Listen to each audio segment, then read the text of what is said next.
He is now back to linebacker and a senior. Sione Takitaki, welcome back to Studio B. Hi, thank you. Thanks for having me, guys. Thanks for weighing in on the question of the day the other day on Instagram. Oh, yeah. I can't even remember what question it was, but your answer was win. Which is always a good answer. Yeah. Well, I got to show you guys love. So, yeah, that's why, I kind of commented and let you guys know. Appreciate it. What kind of impact do you expect to make this season moving back to linebacker? One that helps the team, you know what I mean? The coaches saw that I'll do better at linebacker, and so they moved me, and I think it's a good fit. And, yeah, as a whole team, you know what I mean, I think we're going to do good. So it's going to be great. Where are you best at linebacker? Is it rushing the quarterback? Is it in coverage? Obviously, you want to be good at all of it, but what's your strength? I think right in the middle, you know what I mean? Not too much in coverage and not too much rushing, but right in the middle I think is best for me, coming from a little distance. But, yeah, I think that's where the coaches see me, and I think it's a fit. Now you get a running start. Yeah, just a little bit. Last year it was a mismatch of sorts, and you hope to win with quickness. Yeah. Now you can get that running start. Exactly. Sione Takitaki with us on BYU Sports Nation. Who will surprise us at linebacker this season among your teammates? Man, there's a lot of them. Just in the linebacker room, there's Matt Hadley, there's Riggs, Adam Pulsifer, Butch, and those are all seniors. So I think, you know what I mean, as a senior group, I think they're going to surprise a lot of people. Zane Anderson's been from safety. And Zane, yeah, and actually Zane, I forgot Zane, but he's going to make a big impact too, man. He's a great player, fast, and he can cover, you know, kind of like Fred, and so he's going to help us out a lot. Are you on the strong side or Sam? Is that so? I'm on the weak side. You're on the weak side. Yeah. Okay, so Flash is the strong side. Is the strong side. Yes, Zane sir. will be on that one. What? Fred Warner's gone. Obviously, it's hard to fill Fred Warner's shoes, but how do you guys feel like as a group you can fill those shoes? As a group, I think we're going to do good. You know what I mean? We feed off of each other. Like I said, there's a lot of seniors in that room, and so there's a lot of leadership that comes behind all those guys. Like I named them already. You know, Adam, all those guys, Butch, Zane. You know, Matt's been here 18 Matt, years. Yeah, Matt's been here. So we have a lot of leadership in that team and in that position group, and I think we feed off of each other really well. Who is the outspoken leader of the defense, if there is one?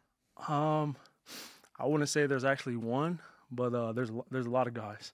Tavita, Monga, Corbin, Butch, Matt Hadley, Adam, myself, Zane. So there's not just one guy that's really outspoken. There's a lot of us, so I think that's what makes us pretty special. Last year was quite the anomaly offensively for BYU. It was a real struggle, obviously, and that's been, discussed. But if the offense is better, and we all expect it to be better, how will that help the defense in terms of how aggressive you guys can be? I think it would help us out a lot, just not being on the field a lot, saving our energy and points on the board. So I feel like when there's points on the board, as a defense, you run out there knowing, hey, we're up, tied 7-7 or 7-0, it'll give you more energy. And yeah, the offense is looking nice, so I'm excited about that. You got a big smile on your face when you thought about the offense. Why is that? Oh, man, they've been working extremely hard, man. I see it day in, day out, and, I work out with them, so I see them, grinding every day. They're putting in the work. The offensive line group, just alone, man, they're like this. After our workouts, an hour later, they work out as a group again and get a second one, and they've been consistent with that. So as a guy like me, seeing that, man, just brings joy to me. Do you really like it when the offense is performing well? Because that means that typically they're taking it to the defense. I like when the offense is performing well, because that means that we're better as a team, you know what I mean? And we compete every day, so I love that too. Who's the hardest, and I hate the phrase skill position, as if the other ones are unskilled. That's not fair. We'll talk to Tristan Hodge about how much skill they have coming up. But who's the hardest skill position player on the offense for you to defend, in your opinion? Whoa, guys putting me on the spot. There's a lot of them. I can't really pinpoint one person. But when someone's lined up in the slot, I would say Aleva Hifo, Micah Simon, guys like that are really quick. Inoke. Just those little quick guys that when they put them outside, yeah. I haven't seen him too much yet. Yeah, but he'll surprise some people. But yeah, when they're lined up in the slot, it's hard for guys like outside linebacker like me to really, you know, when they do little quick slants or quick outs, you know, to stay with him, you know, because they could just dump it real quick and get, you know, a couple yards. At that point, you say, Zane, Yeah. come over here, Hey, man. get over here. Yeah. And that's why Flash over here. that's why Zane's, you know, guarding all those guys, and he's coming down from safety, so he can really move with those guys. Tell us about the safeties too, because you know, Zane's moved out, but there's still some experience in the back end with Tanner Jacobson, and Austin Lee is a pretty good athlete as well. The safeties, they're great. They're doing good, and you got guys like Troy Warner, Dian, who are going to the safety position, and they're going to play hard. And there's even other guys, you know, Gavin Fowler. I'm talking about as whole, and like you guys said, Lee, man, those guys are working their tails off. And when we run PRPs and things like that, you can see the greatness that's you know on the come. So all the safeties are working really hard. Who's leading the? Is it a text group that you have to organize player run practices? What's the communication? So we have a group of just the seniors, and then we'll relay the message, hey, PRP's at this time, and relate it to the position groups, and then you have your linebacker position groups, group chat, O-line, you know, D-line. Yes. Who's initiating that conversation? Hey, we're meeting at 7. Yeah, it's kind of all. Sometimes Butch will say it, sometimes Zane will say it, sometimes I say it, Adam. Like, it's not really one person, and that's really good, you know, when all of us can really feed off of each other and let each other know. BYU Football Media Day 2018. We're talking with senior linebacker Sione Takitaki on BYU Sports Nation. How do you view the challenge of probably the most difficult road schedule in BYU football history?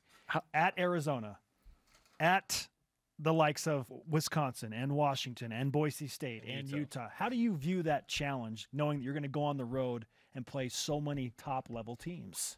I like it. I view it as a good thing for BYU, for us as a team coming off of 4-9. So yeah, I think it's great for us to go out there and compete against big teams. You know what I mean? You don't want to keep playing not so good teams. So, you know, scheduling all these big teams and going on the road is a good thing for our team, our program, what we represent, BYU, Built Not Born, all that stuff. You know what I mean? To show the world what we got, you know? Built Not Born is the kind of mantra you guys have taken. When you make a T-shirt, it's official, right? Yeah. So what's the origin of why you picked that phrase? It's something that represents BYU, you know? You come here, it's really hard. You know, nothing's given. We have to live the honor code. You have to live a lot of things, you know what I mean? And you build up for it, you know what I mean? It's not just going to be given. It's not easy. Kind of like a zoo tiger. We kind of use this this story a lot. Zoo tigers, they kind of, you know, stay in their cage, stay in their area. They get fed a lot. Food's on this time. And so we're like jungle tigers. We look at ourselves as jungle tigers, being out there in the wilderness, have to hunt, you know, have to work, things like that. So I think it's a great phrase and something for the team. So, all right, I like it. I'm hungry thinking about it. Yeah, man. I want to eat a little bit. 10:42. It's a little early. Yeah. How has the culture shifted in 6 months from going from a disappointing 4-9 finish to now where you are moving forward? What's been the biggest difference in the culture shift in the locker room? Work hard. Everybody better bring it every day. You know, everyone knows coming in every day. You know, we had a 4-9 season. You know, you can only go up from there. So bring it every day. And it's kind of funny. Today we just got music in the weight room. You know, we were working out with no music throughout this whole, you know, off-season training. And we're kind of like, man, when are we going to get music? When are we going to get music? And today we just got music and everyone's amped up. It was going crazy, you know what I mean? Because you had to earn it. Yeah, we had to earn it. And so a lot of things are earned. And I like that, you know, Coach Kalani and everybody, you know, instilling that into us players, letting us know that it's different now, you know. We're going to work for everything. So Nu'u made you earn it? So, yeah. Did you know that you earned it? Or just randomly, oh, okay, now's the time? No, I guess we earned it because today when we came in, they turned on the music and everyone, whoa, we got music now? A lot of chahoos. A lot of chahoos, man. Everyone's going wild, running around. What song was playing? Yeah, what song? It was techno, so. Okay. Yeah. Whatever, it's music. It's music, yeah. It's music. You're like, I'll take it. Yeah, it could have been country, it could have been anything, right? We all would have been excited, so yeah, it was techno. And we were pretty excited. Who reacted the strongest? I would say me and Butch. We were going crazy because, you know, any music, man, you're working out, and any music can help. Something. Yeah, something. Even a podcast. Exactly. Jeez, NPR this. Exactly. There's some juice back in the some weight juice. room. Exactly. funny. Get some juice. Sione, great stuff, man. We're excited for what the defense holds in the 2018 season. We appreciate you being with us in Studio B. All right. Thank you guys for having me, man. More responses, too, on Instagram. Hey, yeah. You can always weigh in. I'd always comment for you guys, man. You guys Thank know you. guys.